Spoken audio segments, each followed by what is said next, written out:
Hello, everybody. Welcome to a new episode of the Dissenter. I'm your host, Ricardo Lopes, and today I'm joined by Dr. Abigail Page. She is MRC Research Fellow at the Department of Population Health at the London School of Hygiene and Tropical Medicine. Her research is focused on understanding the relationship between the environment, both social and natural, and behavior, and ultimately how this influences health and well-being. Her background is in evolutionary approaches to human behavior, in particular human behavioral ecology. Therefore, her research seeks to test hypotheses developed from evolutionary theory and ultimately to understand the function of any given behavior. Dr. Page's interests are also influenced by evolutionary medicine and applied evolutionary anthropology and demography. So, Dr. Page, thank you a lot for taking the time to come on the show. It's a real pleasure to have you on. Oh, thank you for inviting me. Okay, great. So, basically today we're going to talk a little bit about the work you've done in some hunter-gatherer societies, right? Like, for example, the Agta, and about certain very specific aspects of human behavior and human sociality. And I would like to start off with alloparenting, because I guess, and also with the conversations I've been having with other guests on the show, that alloparenting or cooperative breeding, as some people call it, is a very, or was a very important element during our evolutionary history, right? And so, I mean, when we talk about, for example, parenting investment, we tend to think about mothers and fathers, and in the case of cooperative breeding, people talk a lot about grandmothers. But is it the case that in hunter-gatherer or horticultural societies, for example, you also find other people contributing to alloparenting or not? Well, alloparenting simply means anyone else other than the mum or dad who provides some form of investment into the child. So that can be resources such as money in maybe our society, as well as food, or as well as direct care, so playing with a child, watching a child, feeding a child. So because it's such a wide concept, lots of different people can contribute, and I think it would be, for a start, to be incorrect to suggest that it is only in small scale societies such as hunter and gatherers or horticultural societies, for instance, that these things happen in. Because, I mean, you know, some people can conceive of daycare, like nurseries and stuff like that, as forms of alloparenting. We are just simply paying for it rather than it being engendered through some other kind of social interaction. What I do think is particularly interesting about hunter and gatherers is that because the ones that, you know, populations we study today, they reside still primarily by foraging, and not completely, but this means that they often have to deal with lots of random variations in returns, so it makes it quite a risky or unpredictable environment. So one day you might go out hunting or fishing and you don't come back with anything. And because of this, there's a focus in cooperation literature more widely than cooperative breeding, for instance, food sharing literature, about the importance of having quite wide and diffuse cooperative networks. So this just means that if you are unlucky enough to have a shortage in any kind of domain, which you say, you know, a daily life requires domestic tasks, it requires, you know, gaining of food through gathering or hunting or some kind of subsistence cultivation, and it also requires looking after the children.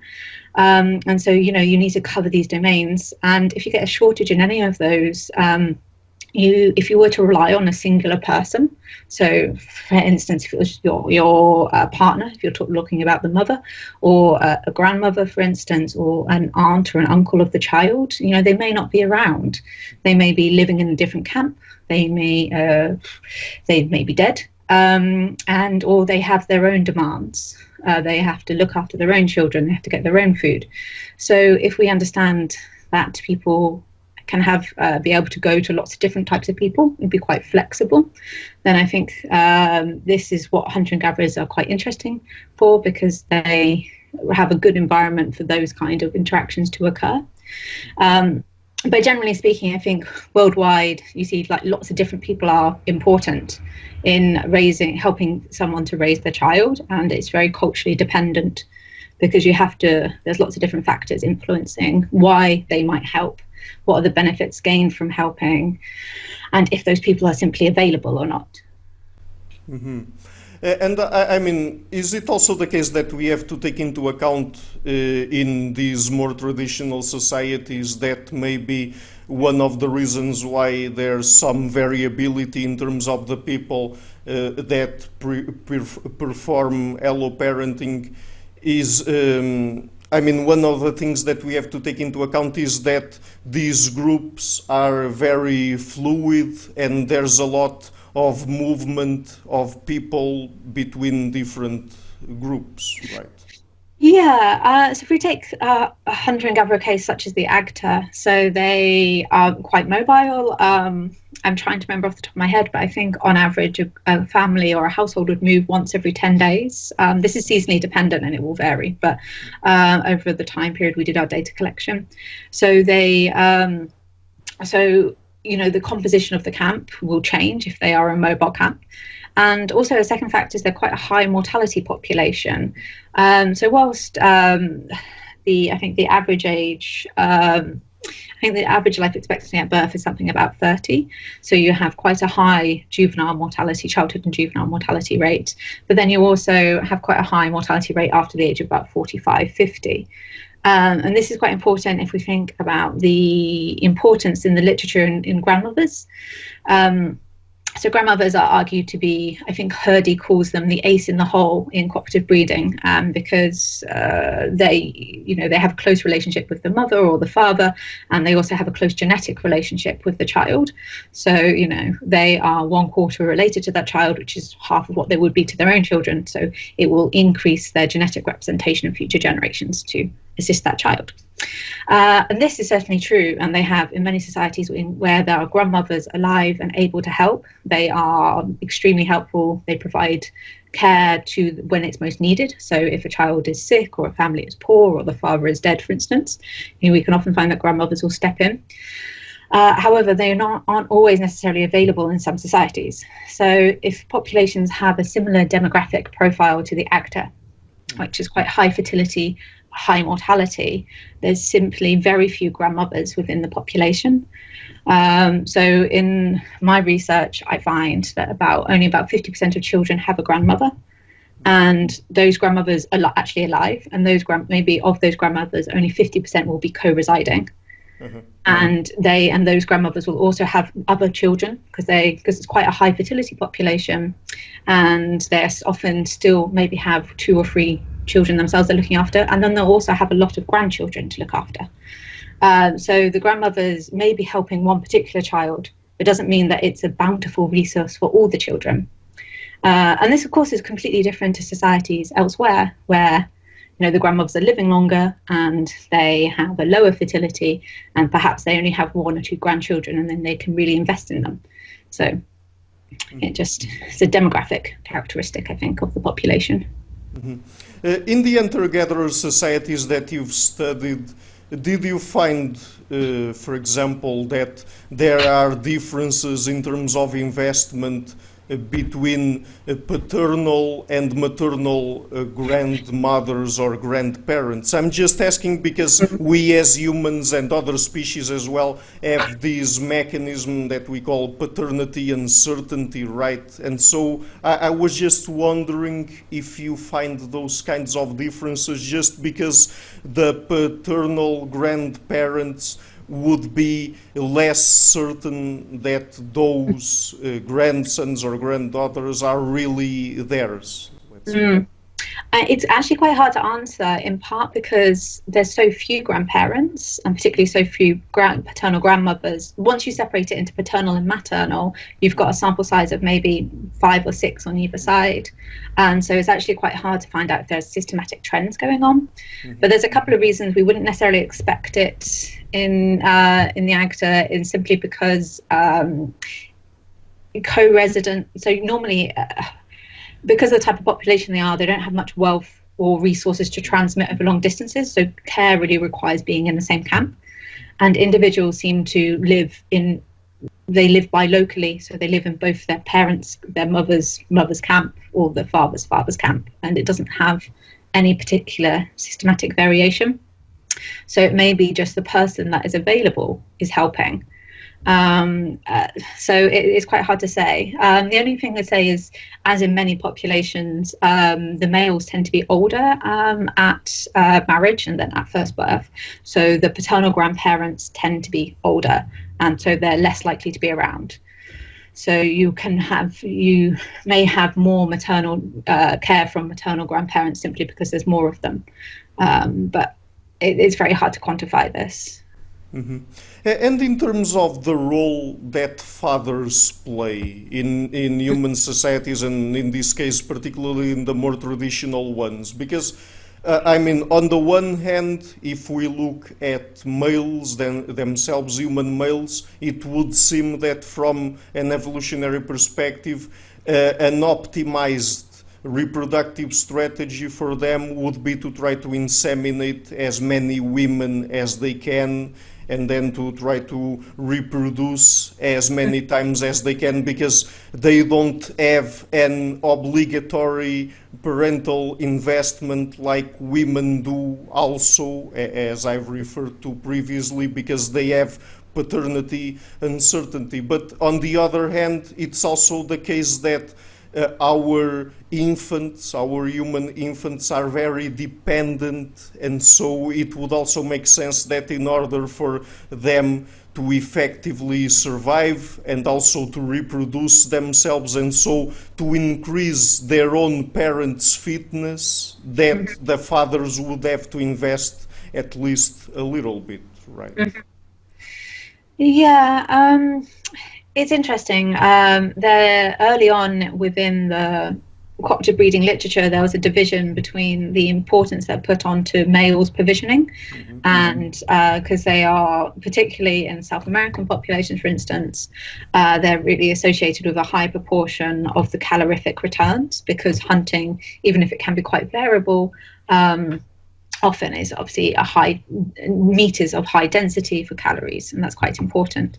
But then you have other research perhaps going on with the Hadza, for instance, which they actually gain a lot more of their calories through foraging, and there you can see that grandmothers are really stepping up the effort when children have when their daughters have young children, for instance, and that's really important. And it's interesting because fathers, in part, it's the type of populations we do these studies in which can reflect how we think about it, because some populations, males seem to be more important, sometimes less. And it's actually really quite hard to separate these effects because, as I was talking about, our cooperative breeding networks are quite flexible. So you might have a situation that if the father dies, we don't actually see any negative consequences of that because other people are stepping in. So you might have the older children do more, the grandmother does more, aunts and uncle do more, and as a result, that negative effect of the father death is buffered. And so it might be quite difficult to find in a statistical analysis if you're looking at something like child survivalship, which is quite common, or perhaps a growth weight or height or weight. And so the other way of looking at it is looking at, you look at how much contributions does the father make, but what we tend to do is we either focus just on hunting, and then we find that males, yes, are very important, or just on food production in general, or we focus on direct childcare. So that's things like holding a child, looking after them, feeding them, and then we tend to find that males are really not important. And I think, as far as I'm aware, what the literature kind of misses at the moment is a way of bringing together both these perspectives, and looking at, if you were to systematically operationalize different measures of what it takes to raise a child in terms of indirect and direct investments, then I think we'd have a much better idea of the role of fathers, which is balanced with the role of individuals who do less food production. Mm-hmm. Yes, as far as I am aware, there are some studies that indicate that maybe the role of fathers, particularly again in more traditional societies, would not be so much to invest resources on children, but much more to protect them from infanticide. Is that correct? I think I think it depends on the cause and the reason for the infanticide, and it's interesting because infanticide is reported quite dramatically in some studies, and then in other studies it's not reported at all. Mm-hmm. And it's quite hard to say cross-culturally how important that may or may not be. But I mean, certainly males do. Often a lot of studies look at quite young children, and I think the importance of fathers and males in general might be across the life course, things like territory defense, getting marriages, having these kind of networks which ensure like a good economic and social future for the child, which is beyond what a lot of studies look at, which is, I think, really important. Mm-hmm. Right. And let me just ask you a general question. To what extent can we extrapolate from studies done on hunter-gatherers and other kinds of traditional societies to our own human nature, or to other kinds of more, let's say, modern societies? Because I'm not denying that we as humans have an underlying universal human nature, at least when it comes to certain aspects of our behavior and so on. But on the other hand, and since you work in human behavioral ecology, I guess that the ecological conditions also play a big role on how our societies get organized and structured, and also on the kinds of behaviors in different domains that we exhibit. Yeah. So I think if you are primarily interested in how humans adapt to a foraging niche, so as I was talking about sporadic foraging returns, mobility, for instance, egalitarianism, all those kind of traits we associate with hunter and gatherers, then obviously I think you should be researching questions in hunter and gatherers. I think that's what makes them relevant. They're highly cooperative. And they have reasons for this cooperation which are maybe quite different to populations which are mobile and have wealth and have other ways of mitigating risks. In terms of wider human nature, I think if you're interested in human nature, it requires studying lots of different populations to find out what are systematic trends, like trends within the variability between populations. Because I don't think any one population, be them whatever their subsistence strategy, can answer that. And I think there's a tendency to be that because obviously humans spent a long time of their evolutionary history as hunter and gatherers, that is seen to be the core of humanity. That's kind of where we arose from. But our evolutionary past, the prehistory, is a highly diverse environment of different Homo species, of different climatic conditions, of very large territory differences. And it's very difficult to say that one group today, with all its complexities with social, economic and political status, it can be reflective of all of humans' time period, and I think that is a bit problematic in the literature, where anthropologists do tend to kind of overlook our previous diversity. Mm-hmm. Okay, so just to get this clear, what you're saying is basically that we should try to study as many societies and as many different societies as we can, and then maybe we can find some trends and call them, for example, human universals across all societies. But then there are also certain things where people vary across different ecological conditions, conditions, but even when people vary, I mean, if there are certain patterns that are found across different societies, but that live in similar ecological conditions, then could we also say that there's an underlying shared psychology? I don't know. I think because my research focuses so much on the reasons for diversity, I don't often think in terms of universalities, I guess. I think because, as you said yourself, it's quite different. The human behavioral ecology approach really focuses on how humans adapt to particular ecological conditions. Mm-hmm. And what I find most interesting is, if you systematically find how individuals are adaptive or flexible in different environments and those processes which lead to those changes. So I guess it's more the understanding that humans are able to optimize behaviors to get relatively increase their fitness in a given environment, and being able to systematically demonstrate that in a large number of populations, I think, is interesting. I guess my research is less driven to find the X of human behavior, I suppose. Mm-hmm. Okay, I understand. So earlier in the interview, in answering other of my questions, you referred to the Agta. Mm-hmm. Could you tell us what particular kinds of behaviors or what aspects of the Agta sociality you studied and that you found the most interesting? Yeah, sure. So the Agta we work particularly with the Agta who live in Palanam, which is in northeastern Philippines, in Luzon, which is the biggest, most northerly island of the Philippines. And so there's a population of about 1,000 individuals, and it's important to specify that, I guess, because in part there's a lot of different Agta populations throughout the Philippines, and they've all had very different recent histories, which has some effects on kind of the life that they live. But the Agta in Palanan, they live in the Sierra Madre Natural Park, which is a supposedly protected area, which has had relatively much less development than the rest of the Philippines. But actually that is now very rapidly changing, as there is a completion of a road to Palanan, which makes a really big difference as it brings in logging and other major extractive technologies.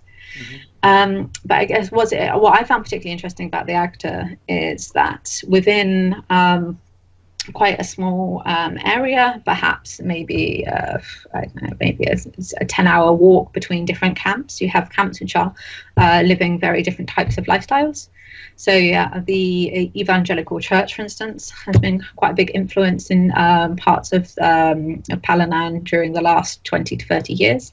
So there's some camps which are very permanent. They are like non-active Filipino camps, and they have a church in the middle, and the Agta are doing much more cultivation. And then there's other Agta who live, further into the mountains. They live in the traditional lean-to houses rather than what's been built by the government.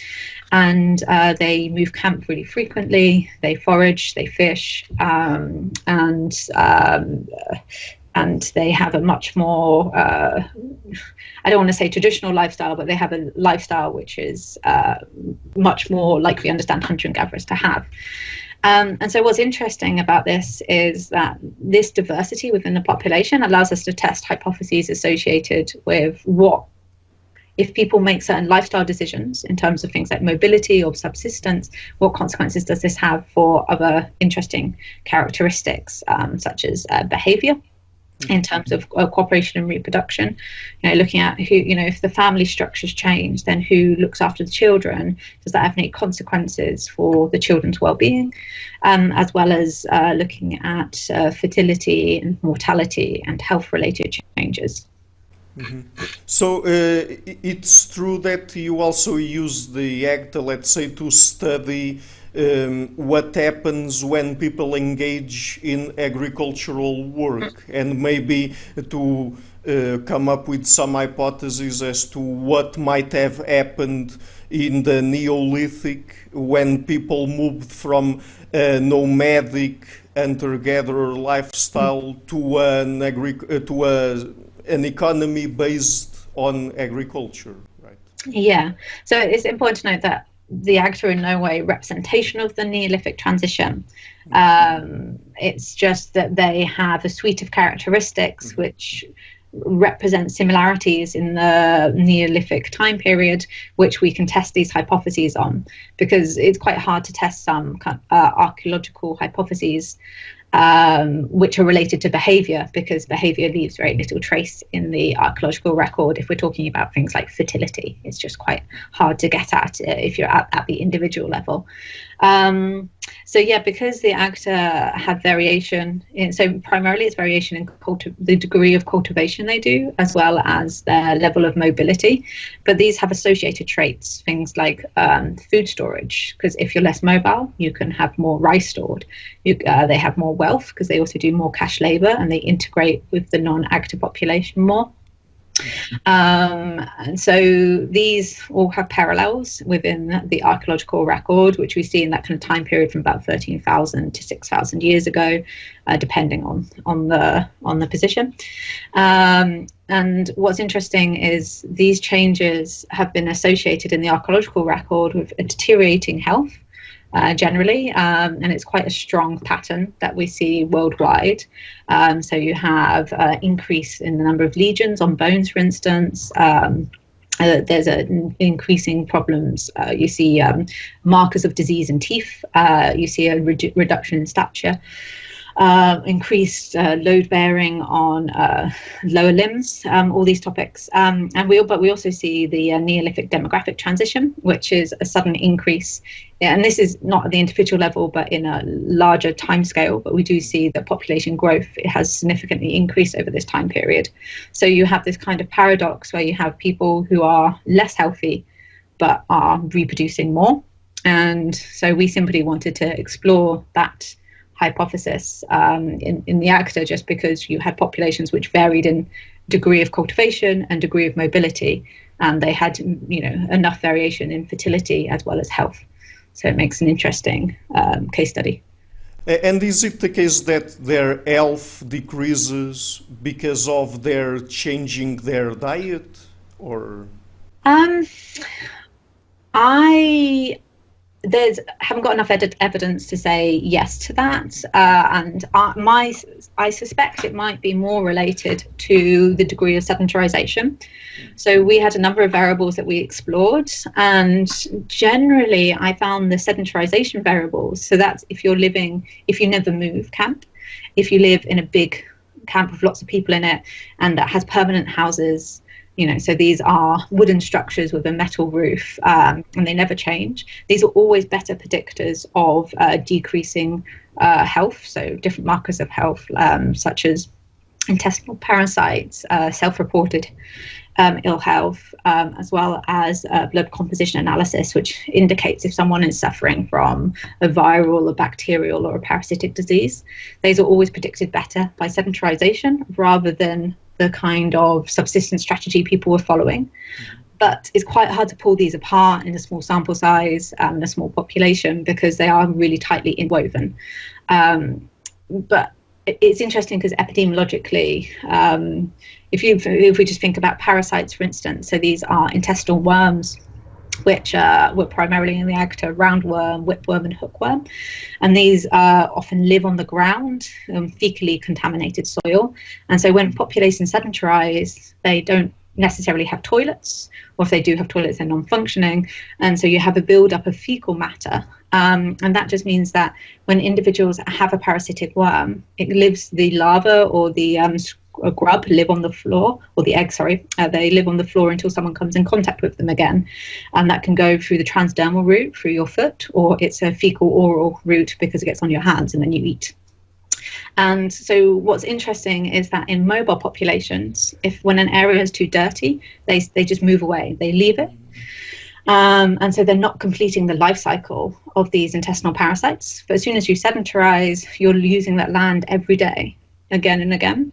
And so it's a very obvious mechanism for why sedentarization would be negatively correlated with a marker of health, because it's the main way that these parasites are transmitted. Mm-hmm.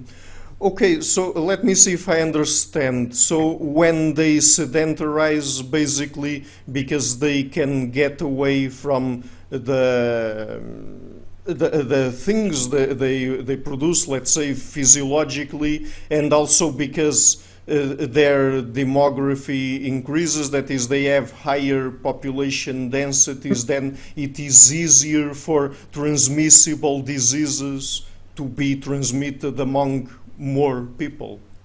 Yes, yeah. So there's certain viral infections which require quite high population densities to ensure their survival, because they're very acute and they could kill one host before it gets transmitted again.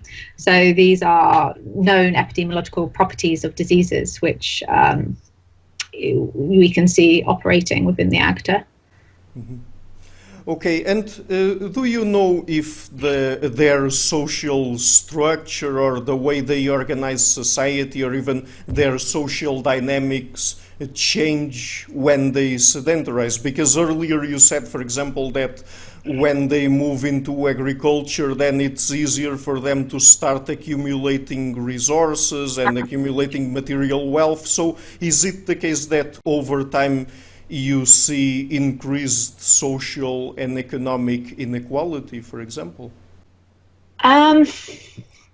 It's something that we have yet to look at. It is on the agenda. I'm particularly interested at looking at in the near future what patterns change in terms of cooperation within the population. So, and this is in relation to cooperation and reproduction. But do you have less people helping you, or does the nature of those people change, or do they help in a different way? Those questions have yet to be answered. I suspect there will be changes. I suspect that you may have a decrease of cooperation and more household-based childcare. But that's completely untested currently. In terms of rising inequality, it's hard to measure in populations which have not very much to begin with. So they do have, obviously, the most permanent actor do have more belongings, but it's not on a massively large scale. I have looked previously at the Gini coefficient, which is the measure of inequality, and we do see that if you look in terms of if you do that in terms of their Gini coefficient for their household belongings, things like if they have a cooking pot, plates, spoons, blankets, goggles, for instance, those kind of things, you do see that there is an increase in inequality in the most permanent camps. But that's as far as that analysis has gone so far. Mm-hmm. And have you done any analysis in terms of sex equality or gender roles? I mean, is it the case that as societies accumulate wealth, that sex equality decreases or not? I have no idea. That would be very interesting. Maybe one of my co-authors are interested in that. But yes, no, I don't even have an idea. Mm-hmm.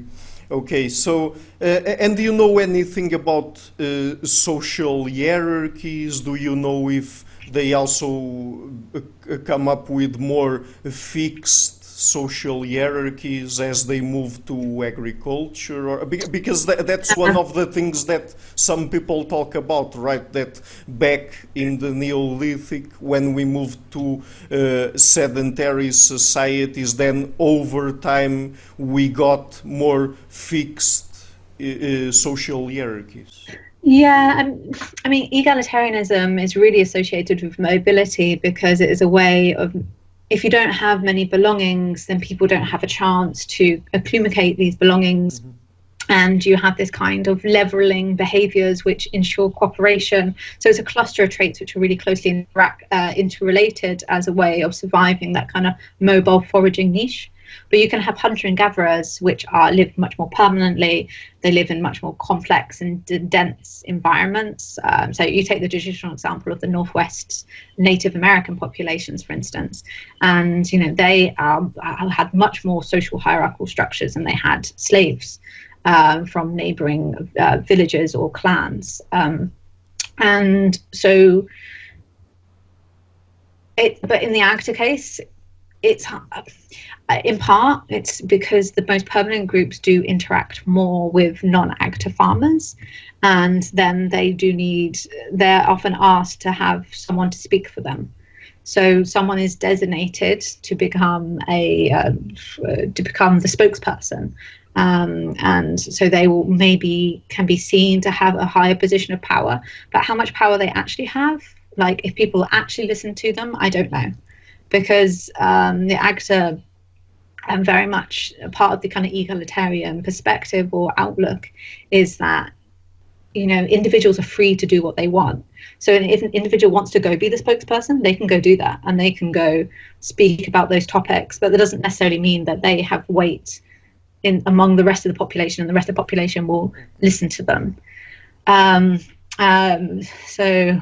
And is it the case that also includes women? That is, that women can also participate in group decisions? Yes, I think women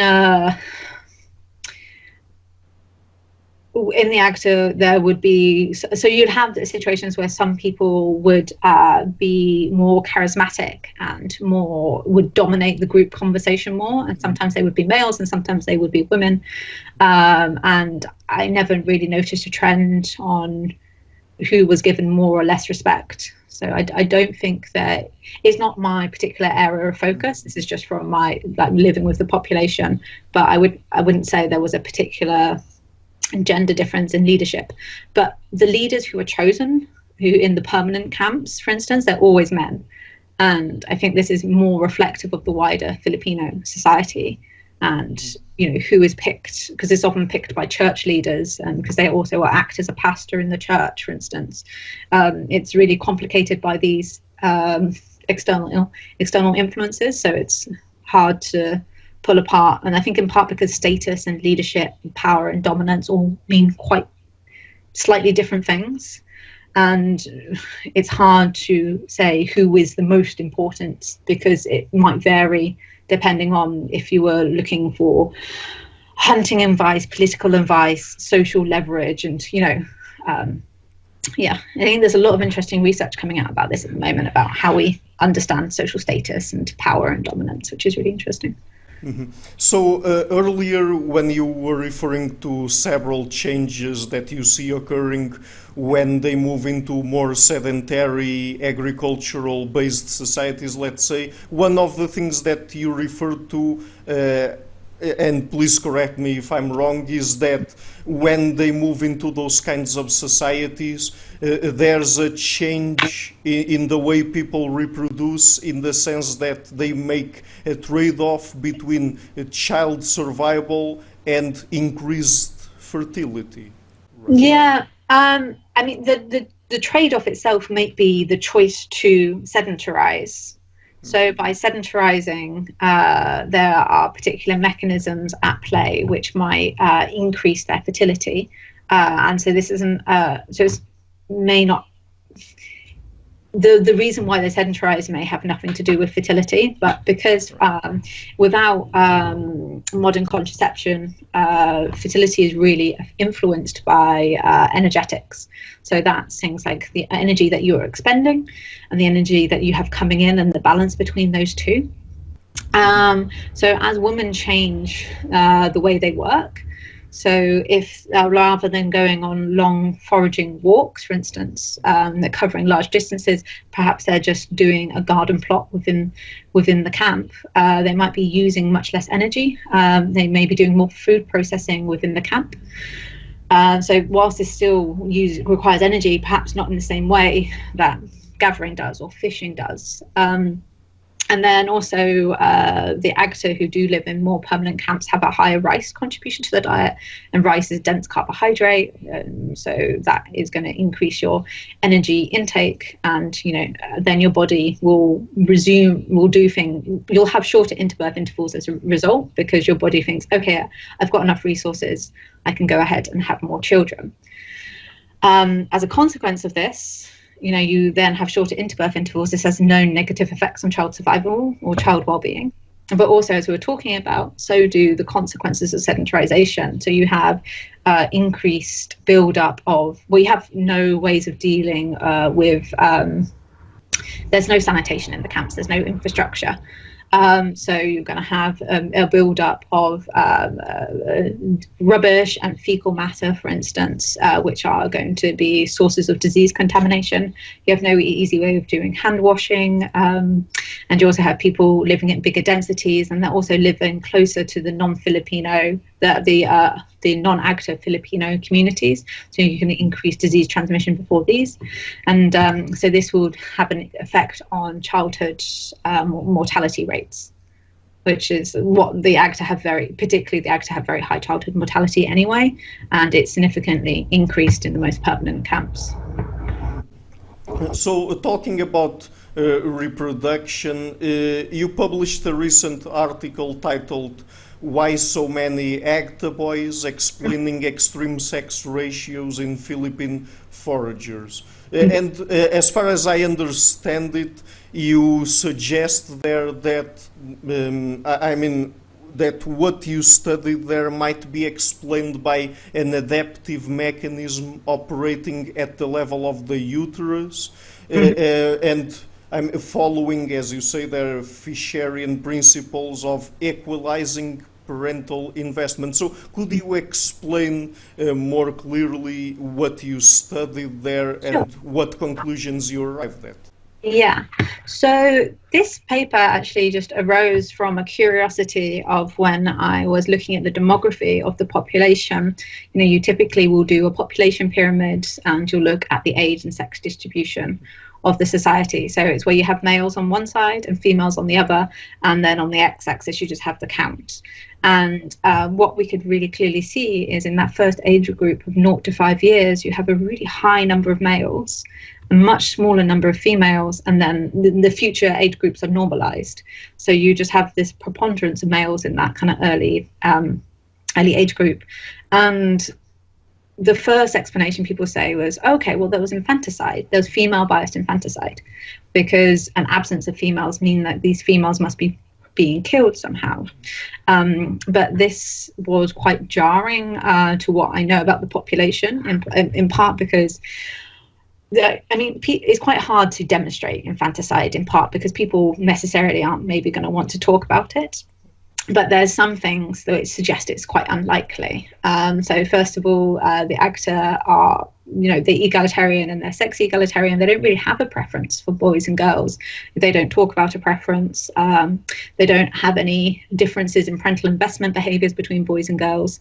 And we're looking at other ethnographies of Agta populations. There's not a single documented occurrence of infanticide in the ethnographic record. And this holds true for many other egalitarian hunter and gatherers we see worldwide. And of course, there are some societies it is practiced in. I'm just saying, in the Agta, it didn't seem to be a very viable option. So if you think, so this paper really set out to explain, can we demonstrate that infanticide and or female neglect, because neglect over a long time period until a child dies has the same consequence of infanticide. And can we demonstrate they're not a cause, if they're not the mechanism? And if they're not the mechanism, then what is?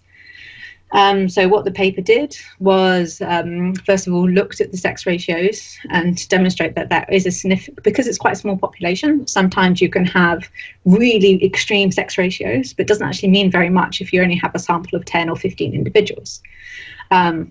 So first of all, you can use statistical techniques to explore whether, given the sample size, are these differences between males and females actually significant?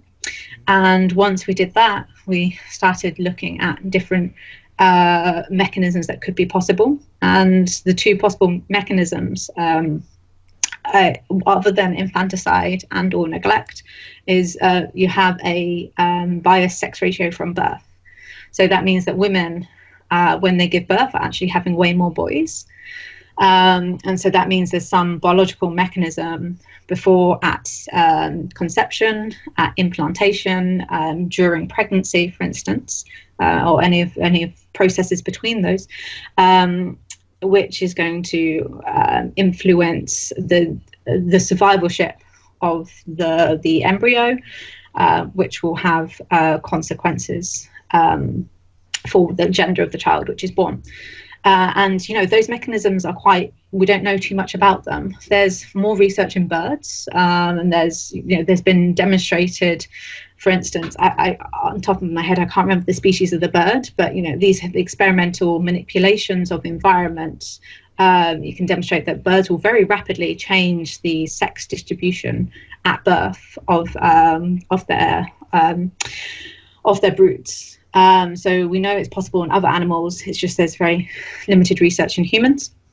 But we have to say that is a possible mechanism, and the evolutionary reason for that is the idea that when humans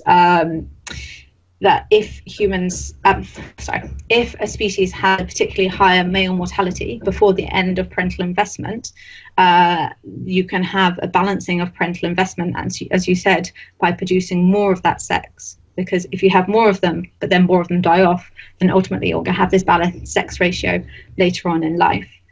And so to look at that, we explored, was male mortality actually higher? And yes, we found that it was. Males were systematically, from the ages of 0 to 16, more likely. So actually, no, it wasn't 0. It was after the age of 1. After the age of 1 to 16 years, were systematically more likely to die than females. And these are often more likely to die from causes of death which were beyond parental control. So no matter how much the parents might have invested, they couldn't stop, if their child was going to die from accidents. Often the boys would go swimming in the sea or the rivers. They'd go much further afield. They have a riskier lifestyle growing up than the females. And this was the major cause of the difference in mortality rates. We also looked at differences in parental investment, and showing that boys and girls, parents invested, both mothers and fathers invested equally in boys and girls. So they didn't seem to support the infanticide or neglect hypothesis. So what these results leave us with is that we think we've demonstrated, there's evidence to demonstrate that infanticide and neglect can't really be supported in this population, but it does suggest that perhaps sex-biased birth sex ratios are a more likely conclusion, but this requires now more evidence to find out how these mechanisms happen, and doing this in more populations, because it's very common to see this trend overall about in hunter-gatherer populations which have high male mortality, that you tend to find that they have a high sex ratio at birth, and it does tend to decrease. So that trend is present. It'd be nice to do the similar study in other populations to find out if this case study could actually could be defended in other populations. Mm-hmm. And no one has any idea as to how that mechanism would operate physiologically at the level of the uterus, or? There is some evidence, try to remember, the role of stress and stress hormones influencing the production, the hormone production. Influencing, I think, insulin and hormonal production, which which may be more, have higher consequences for female zygotes or embryos in terms of their survivorship. But I mean, it's all quite wish-washy. There's nothing, we don't understand it very well at all in humans. Mm-hmm. Okay, so let me just ask you one last question. Do you think we can use all of this knowledge that we've been talking about, particularly about how some hunter-gatherer societies, how their sociality works, what happens when they change their life ways, when they move from one type of society to the other, like, for example, a more nomadic to a more sedentary agricultural-based society? Do you think we can use all of this knowledge that we are gathering to help those societies in terms of health and well-being? And I'm also asking because I guess that because of the ways we structured our modern societies and how we explore the environment, that maybe we have also created some problems to those traditional societies, correct? Yeah, I mean, I do think we have an obligation to provide, we are, our papers, our careers, all our research are based on, the data which is provided from individuals within a population. And, obviously these individuals often contribute. They are, you give them some kind of financial, material thank you for that help. But really, the consequences of their data for our lives is far greater than perhaps what they get back in return. I think there's a great movement in anthropology now, particularly anthropology in more vulnerable populations like the Agta, for doing fully informed data collection in which the respondents have a say in the data that's being collected, how it's used, and then actually can use that data to do with what they want. Because I mean, part of this isn't that the anthropologist should be necessarily going in there and empowering people to do the right thing, but it should be that the anthropologist is using their skills in the way which is going to be helpful to the people in the way the people want. So when we did our data collection with the Agta in terms of health and well-being, we did a public engagement workshop at the end of that to find out, first of all, to tell the Agta, this is the information we have, this is what we know. What would you like from this? What do you find problematic about your health? How would you like to improve that? And just setting up a dialogue to let them have a say in it. And I think it's quite interesting that people would come forward and say, one of the reasons we find it difficult is because all the individuals in the rural health workers, the doctors and nurses, none of those are Agta, so they don't understand, and there can be a lot of judgmental opinions coming across. So some people, some individuals within the whatever government or health position you might be referring to would have quite negative opinions about the Agta, and really see that the Agta bring their ill health upon themselves. And so one of the first steps perhaps is to the Agta who actually in some Agta came forward and be like, we would like to be the rural health workers. We would like to have this knowledge. We'd like to have some training so we could go and help other Agta, rather than the Agta having to go to the non-Agta healthcare, which is far away. They have to travel days to get there and problems like this. So I think it demonstrates that you can use your data to facilitate a conversation. But I think as time goes on, particularly in terms of the development which is happening in Palanan at the moment, as I said, they've completed a road there now. There's an increasing problem with land rights. So the Agta maintain their way of life by being mobile and having a vast area of land that they can access. But the problem is this land is now being illegally sold. So you can go onto YouTube and see one of the research, one of the camps that we worked with, is on for sale on YouTube, completely illegally, because this is as ancestral domain since I think statute in the Philippine law in like 1994. But this is what's happening, and I think most importantly, anthropologists have a right to an obligation to help with land rights, and having this evidence to demonstrate that it is the Agta's land, and whilst they might not build houses on it, they use it in a way which is communal use, which belongs to the community, which I think is really important. So yeah, I think there's many ways that in future fieldwork can actually be done in the way which is scientifically answers some scientific questions that we're interested in, but this should also overlap with questions which are interesting and pertinent to the communities. If they have no interest in our questions, then sometimes maybe we should ask whether we should be doing it in that community.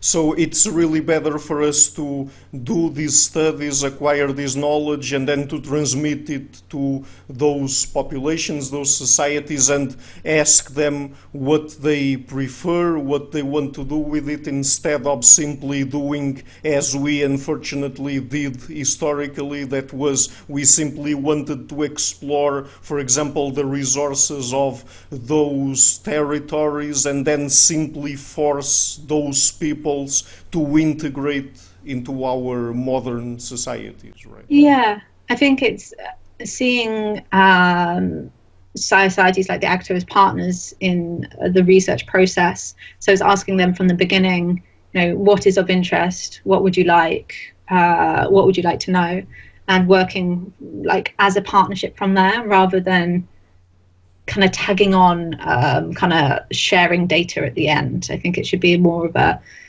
dynamic process throughout the whole thing. Mm-hmm. Okay, great. So, Dr. Page, let's end the interview here, but just before we go, would you like to tell people what would be the best places on the internet for them to learn more about your work? I think all of my research is on a ResearchGate. So I think if people just Google my name for ResearchGate, that will have most of the information up. I also have a new paper coming out on Monday in Nature Human Behavior, if people are interested in that, which will have a blog associated with it. So if people, and that's particularly about cooperation and reproduction. So as we were talking about at the beginning with alloparenting. Mm-hmm. Okay, very good. I will be leaving links to all of that in the description box of the interview for people to go and check it out. So, Dr. Page, again, it was really a pleasure to have you on the show and to talk to you. So, okay, brilliant. All right, thank you very much. Hi everybody, thank you for watching this interview until the end. As you might have noticed, I've started this channel in February 2018 and have been putting out regular interviews with academics and intellectuals from a variety of fields. To keep the channel sustainable, I would like to ask you to please visit my Patreon page and to consider making a pledge there. If you don't like Patreon, you also have the alternatives of Subscribestar and PayPal. All of the links are in the description box of the video. Otherwise, and if you like what I'm doing, please share it, leave a like and hit the subscription button. I would also like to give a huge thank you to my patrons, Karen Litske, Anne Blanchett, Perelga Larsen, Lau Guerrero, Chantal Gelinas, Francis Ford, Hans Frederick Sunda, Brian Rivera, Lucas Stafiniak, Sergio Gondreanu, Jana Eninen, Ricardo Vladimiro, Craig Healy, John Connors, Adam Castle, Vega Gidi, Doctors Jerry Muller, Herbert Gintis, Rutger Voss, and Bo Weingard, and also my 3 producers, Isar Webb, Rosie, and Jim Frank. Thank you for all.